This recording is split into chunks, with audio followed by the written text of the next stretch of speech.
Welcome to the Shakaama Live Show with your host, Shakaama. I apologize right up front. I have not counted these. I have not written a script. But I'm going to go over some YouTube things for the creators, actual creators, that might help you. First of all, capitalizing your YouTube name. There are a lot of people who try and change their name, and they have problems with it, and specifically capitalization. If you then go online and try and read about it, you get old YouTube support or Google support pages that say it's impossible to capitalize your name. That's not true. All you have to do is simply go to your account settings. In the overview, you're going to see the very first thing on account information is your name. You will see your icon and you will see your name. And right next to it is edit on Google+. So you simply go over to Google Plus and edit the account there. Now, if you go back to your YouTube account, it's not going to take effect for about 30 minutes or so. Anything that you change on Google Plus will take some time to acclimate. It could even take a day at the very worst. Now, if you click on advanced, you will see, I'm assuming everybody, I've been a partner for forever. You will probably have a custom URL where you could literally just type out youtube.com and your name, and it will redirect anybody to your youtube.com page, channel page, right? And they have changed that entire custom URL system. You can change your password, you can change your account information, but everything is really done now on your Google Plus page. So make any changes that you want on your Google Plus page. Here is another caveat and an incentive for you to connect your Google Plus page to your YouTube channel.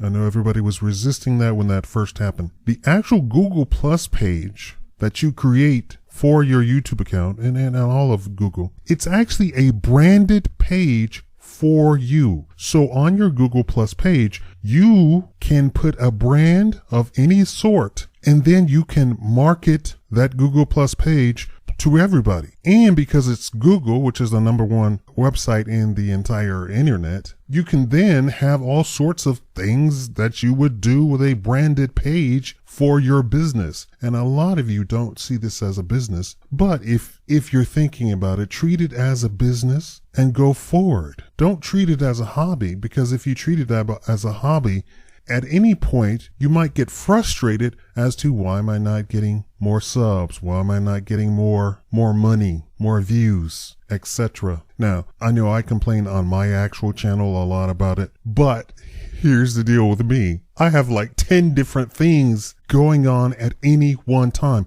YouTube is not my main thing. In fact, my frustration comes with me not being able to afford well, in my eyes. I want to be able to hire Americans, have them actually come over and actually me be able to supervise them. A lot of people say, well, you can hire these people in the Philippines, you can hire these people in Thailand, and they could do everything for $5. And I'm expecting that I will get $5 worth of work out of them, which is not much.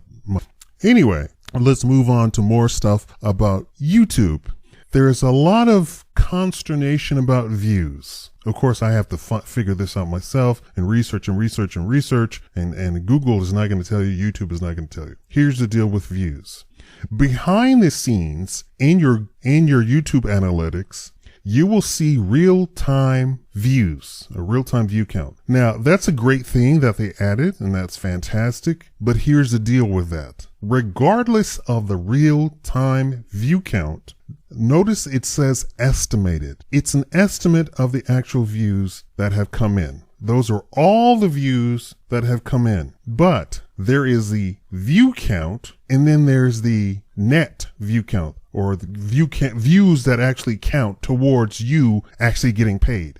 Now, a lot of people on the internet have ad block. And now Google has circumvented all of that and gone to YouTube Red. And to encourage people to get YouTube Red, they've offered this extra feature of YouTube Red people can actually see these sort of YouTube made movies. So, but as a partner, you get revenue from YouTube Red viewers. It's nowhere near the same as actual views that count. And here's the deal. On your actual video page, you are going to see, again, the estimated views that count. That means all the ad block people are completely gone. So if you have an estimated tens of thousands of estimated real-time views, and then you go to your video page and you see 100 views, do not get upset, because number two, the actual YouTube page view count, the video page view count, is after the computer has completely determined, is this a real person that has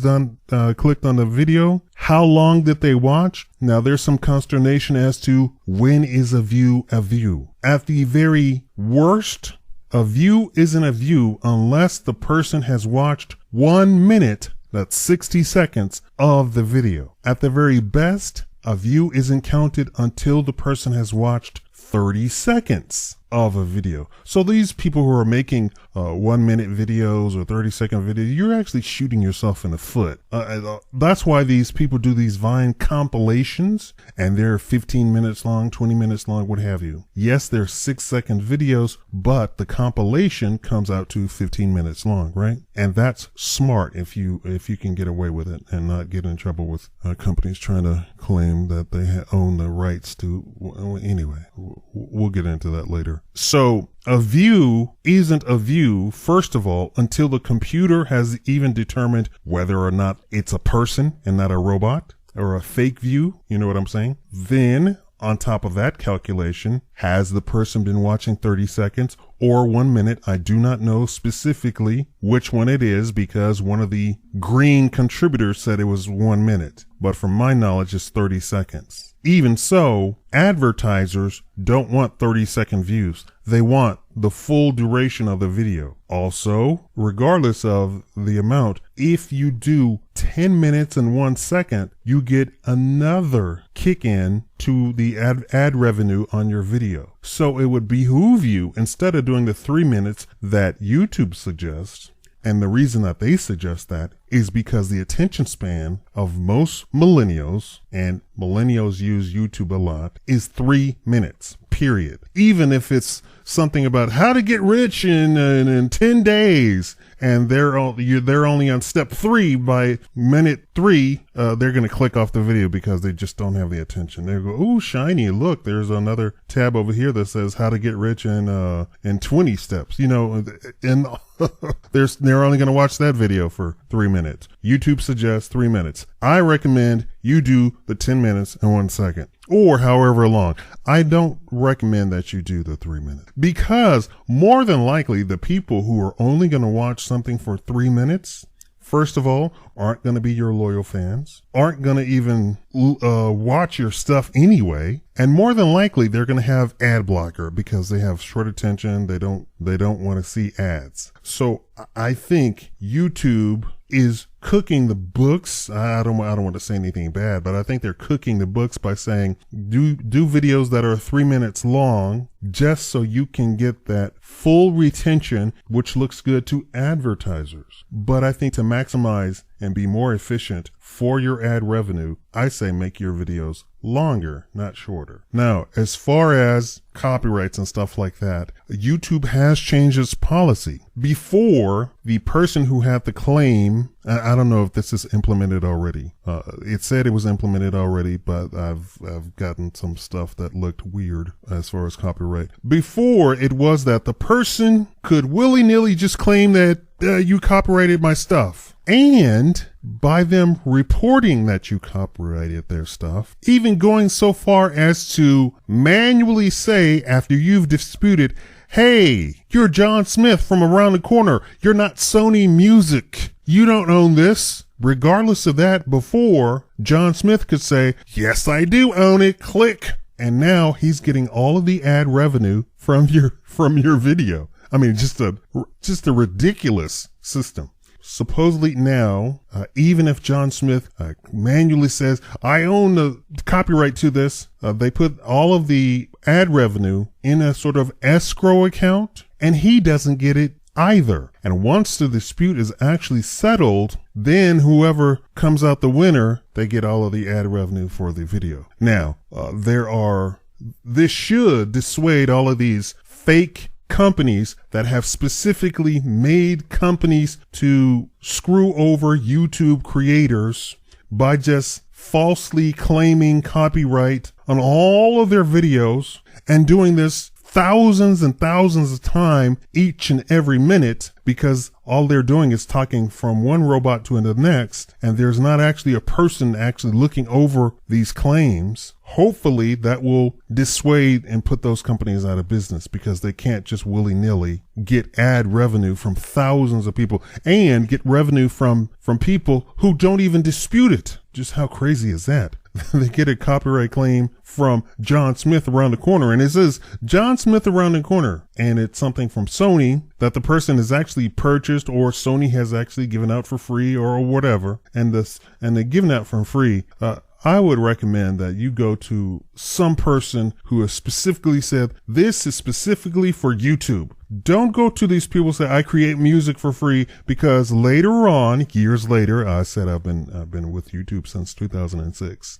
And I have gotten music from people who said, I am a music creator. I'm giving out my music for free, right? 5 years later, they sign up with somebody, and that person or that company takes control of all of their music library. Then they come onto YouTube and then start claiming their entire library. And even if you say, hey, no, I got this from the actual artist directly and he was giving it out for free. No, we own it. They can do that. As unfair as that seems, they can do that. So I would make sure that you only get any sort of music or anything from somebody who specifically says, here is my license to you, Creative Commons, specifically for YouTube, use it on YouTube. Anybody else will say, oh, I create this program for free, you could use it. I create this music for free. Don't even bother with that, because there are companies who are in the business of getting copyrights, getting artists, getting who creators to sign up with them, and then they go and start claiming all the copyrights for everything, even before they came into existence. And they can do that legally. They're not being dishonest. It's the law. It's the actual law. They can do that. Even for people who literally said, here, take it, use it on YouTube. I just want to get my name out there. And now you are in a copyright mess because you used their stuff and some company later on came and claimed it. Don't fall into that. Only the persons whose name comes to mind, of course, is Kevin MacLeod of Incompetech.com. Not only has he said, use this on YouTube, here is the license, and he, on all of his download pages, all of his music download pages, he says, here is a specific license for this particular song. Put it in your description. And if somebody tries and comes and claims his music, you can email him and he will fight for you. Same thing with a video. Only go like background loops or anything like that. Go to that specific, only go to those pages or to those websites or to that company that specifically says this you can use on YouTube. Here is the license. I've used a lot of loops from people who've done that. I've gotten copyright claims from John Smith around the corner. I've gone to those companies and said, hey, John Smith around the corner is trying to use your stuff and claim that it is his. A lot of Indians do this. Now, I'm not saying anything bad about Indians, but it just happens to be a lot of Indians. I have over 1,700 videos. You can rest assured that point in time, I'm going to have people try and claim stuff on my videos, right? A lot of Indians claim it simply because they make a lot of movies, a lot of stuff, and then they upload it as a company, and then they say, this is our library. We claim full copyright on this, when in fact they used background loops from these other companies. And then you email the company and they say, oh, okay, I'll handle this. I've even had gangster rappers try and claim copyright. I mean, when I turned around and said, hey, you know what? My video is 5 years old. I'm claiming copyright on your stuff. You're trying to use the loop that I use. Yes, I've done that. Don't call me a shyster. They tried to claim my stuff. It's called a counterclaim.